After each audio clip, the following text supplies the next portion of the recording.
ফ্রান্সে পার্লামেন্ট নির্বাচনের প্রথম ধাপের ভোটে এগিয়ে আছে কট্টর ডানপন্থীরা। অন্যদিকে ভোটে ভরাডুবি ঘটেছে বর্তমান প্রেসিডেন্ট ইমানুয়েল ম্যাক্রোর জোটের। তবে নির্বাচনে কট্টর ডানপন্থী ও অভিবাসন বিরোধীদের উত্থানে ইউরোপ জুড়েই দেখা দিয়েছে উদ্বেগ আর উৎকণ্ঠা। প্রথম দফার নির্বাচনে এগিয়ে থাকা ডানপন্থীরা যদি দ্বিতীয় দফায়ও এগিয়ে থাকে, তবে ফ্রান্সের ভবিষ্যৎ রাজনীতি, অভিবাসন নীতি, এমনকি সামাজিক সুযোগ সুবিধায় কী পরিবর্তন আসবে তাই এখন ফ্রান্স জুড়ে আলোচনার কেন্দ্রে।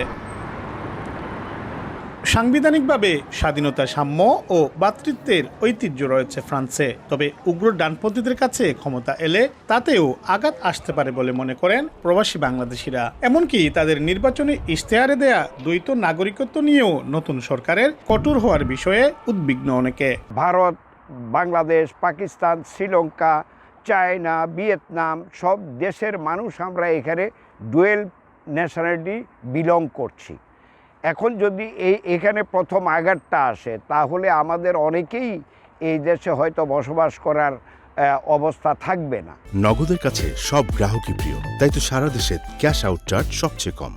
শুধু অভিবাসীরাই নয়, গেল কয়েক দশকের ফ্রান্সের রাজনৈতিক ইতিহাসে উগ্র ডানপন্থীদের এই উত্থানে উদ্বেগ দেখা দিয়েছে বিশ্বব্যাপী উদার গণতান্ত্রিক মহলেও। রাজনৈতিক বিশ্লেষকরা প্রেসিডেন্ট ম্যাক্রোর এই আগাম নির্বাচনের সিদ্ধান্তকে আত্মঘাতী হিসেবে দেখছেন, যে সিদ্ধান্তটি শেষ পর্যন্ত বুমেরাং হয়েছে বলে মনে করেন তারা।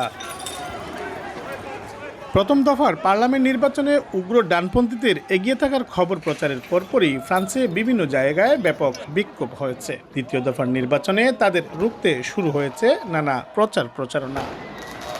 মোহাম্মদ লুৎফুর রহমান বাবু, সময় সংবাদ, ফ্রান্স।